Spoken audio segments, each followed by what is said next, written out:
Do you feel like you lack energy when you speak? That is sounding a little monotonous and the other person just isn't that engaged. This could happen in a simple conversation or even on stage when you're talking to groups of people. On the other hand, some people can just go on and on, never lose energy and never lose the attention of their audience. And one such person is Gary Vee. And if you don't know who he is, he's basically a businessman who gives a lot of speeches. In this video, you're going to understand his communication style a lot more effectively and how you can apply it in your everyday life. Because we've studied hours of his speeches and we've even applied a lot of his concepts, but not all of them. I literally want to die instead of fail. Die, death, live in life with an L in business on my resume. I came in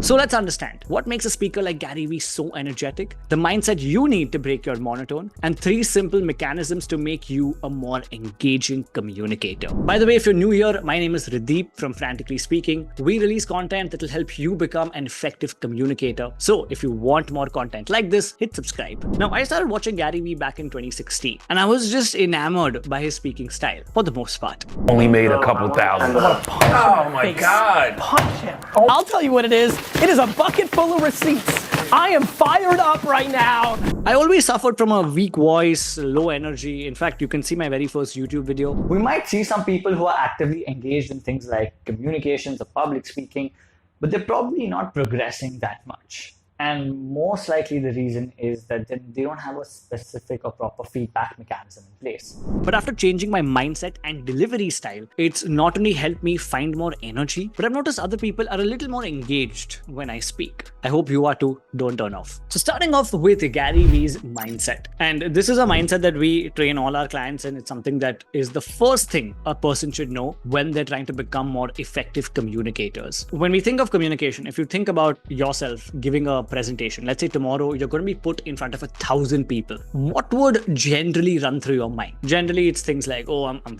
very nervous, I can't sleep, my heart is racing, what if I forget, what if I look stupid, what if I make a mistake? And that's where the problem lies, that it's all about me.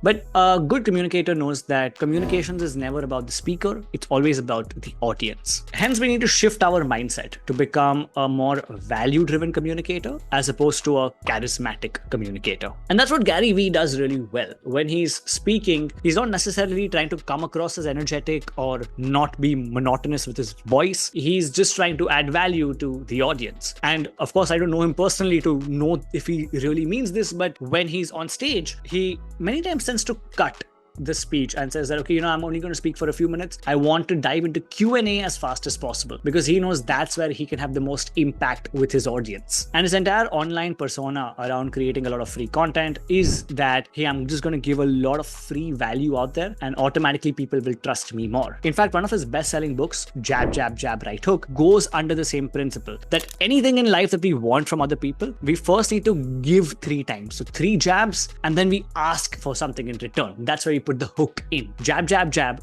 right hook. Jab, jab, jab, right hook. And the same approach can be applied to any communications medium. Even if it's a simple conversation where somebody comes to us with a problem, we generally tend to wait for them to shut up so we can just put in our great advice in response. Or if we're on stage, we're very worried about our body language and not coming across as foolish. And yeah, those things are important, but they're only important from the perspective of the audience. Instead, if our mindset is that, hey, I don't care how foolish I come across, as long as by the end of the speech, majority of the people are walking away with something of value that they can act on, that makes this moment better for them in some way or the other. And once we adopt this mindset, the perspective to speak with energy automatically starts coming out more and more because we are not worried or carrying the baggage of how we might be looking. We're just worried about the audience. But things like mindset are a little difficult to apply. They are not the most tangible things. So I'm going to get into some tangible aspects that will help you come across as a lot more energetic. And it comes down to your delivery mechanisms. When Gary Vee speaks, he is very rarely just static.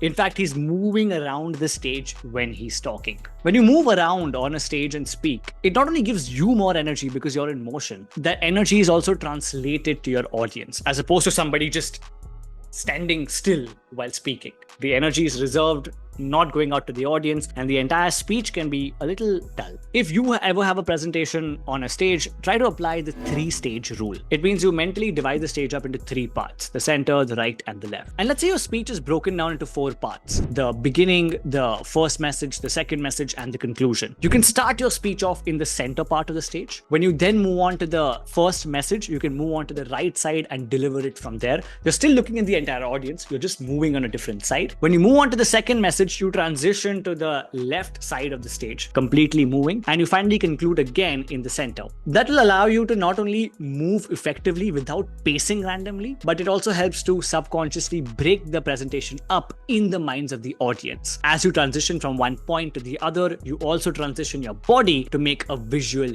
cue. That's number 1. Number 2 is gesticulation. Gary Vee is notorious for his hand gestures. He does weird gestures like this. And so there are many people imitating him. Hey, Gary. Hey, my How's man. it going, man? Yeah, how's it going, my man? It's good. Look, I want to ask you something. Okay. I'm a storyteller. Yeah, are you on TikTok? Yeah, I'm on TikTok. Okay. I got about like 3 million followers on there right now. Bro, like, are you making content? Yeah, I do 1 story a day. Oh, bro, like, you could be making 7 stories a day, which is massively underrated. Yeah. 7 stories a Yeah. day. What's your question, my man? All right, so basically, I'm looking now to get into Okay. like, public speaking. Yeah, I bro, wanna- like, if I were you, I would be calling into every single house in the United States of America, okay? Giving them public speaking tips in their bathroom, shower, In the shower? fucking garage, yeah, in the garage, bro, like, Now, of course, we don't need to be so over the top with our gestures, but here are 3 gestures which you can apply in almost any conversation if you are not sure when to use your hands. The first one is the chop. Now, the chop is exactly what it sounds like. You take both your arms and you chop them forward. The chop is utilized for emphasizing on a particular point. Let's look at some examples. Take this sentence. I love going for hikes. I love going for hikes. I can just tell you that, hey, I love going for hikes. But now imagine I add a chop to highlight the word love. So instead of just saying, I love going for hikes, I can say, I love going for hikes.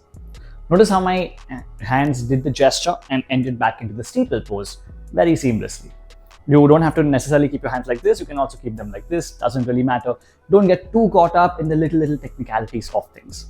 Let's look at another example. This is the final decision. I can just say that this is the final decision.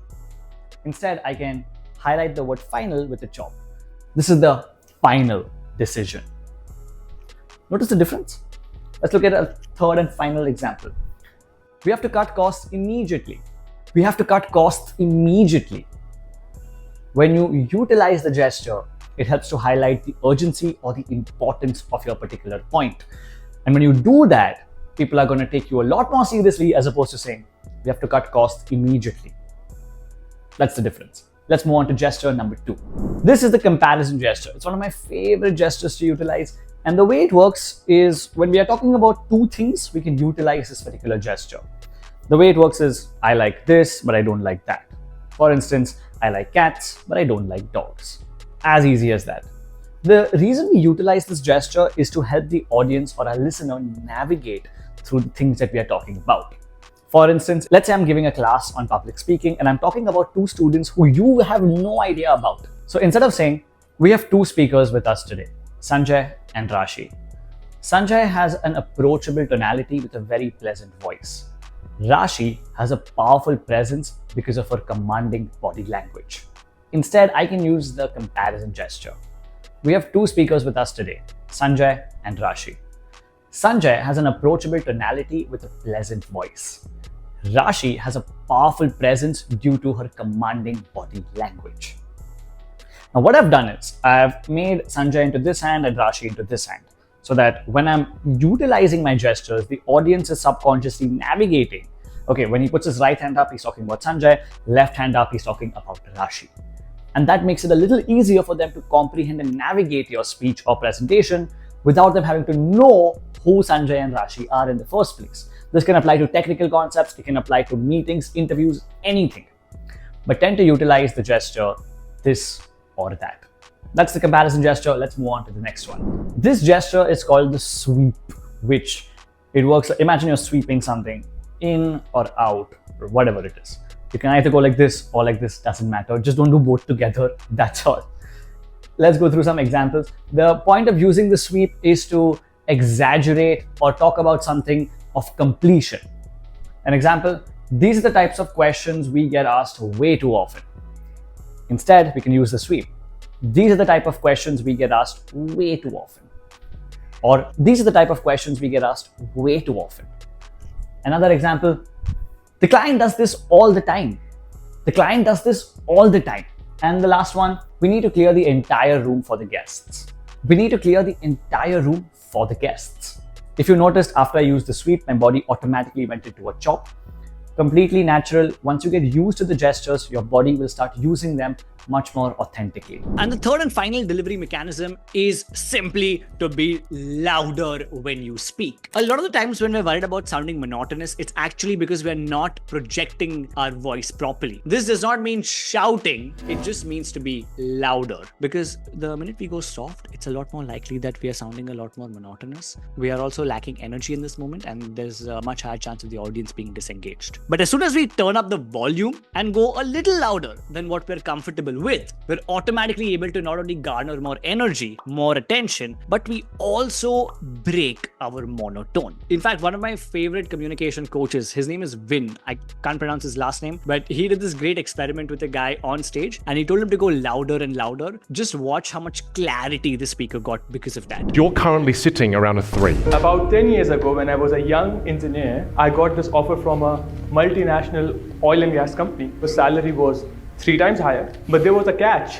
The job was in supply chain. You've not only got to be at 5, I need you to be at a 7. The reason I'm sharing this is because when you're louder, you're clearer. The words you say have more clarity. Your accent is not a problem. Your accent is beautiful. However, when you don't speak with volume, what you say is lost because it's not clear. I'm going to stand here and I'm going to keep bumping you up. And once you go up, you can't drop, okay? You've got to stay there. Hold it for me. Show me you can do it. You can. So in 3, 2, go for it.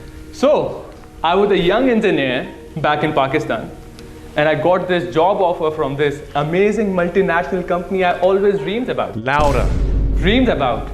And I thought salary. Louder. I thought salary was great. It's a great company. So I accepted the offer. Good. Keep louder. But the problem was, it was in supply chain department. Big round of applause. Okay. Do you know? I know. Does that sound ridiculous? Extremely. Let me give you some confirmation. Did you feel like he was screaming at you? No. Okay. Because in your own mind, you think you're screaming, not screaming.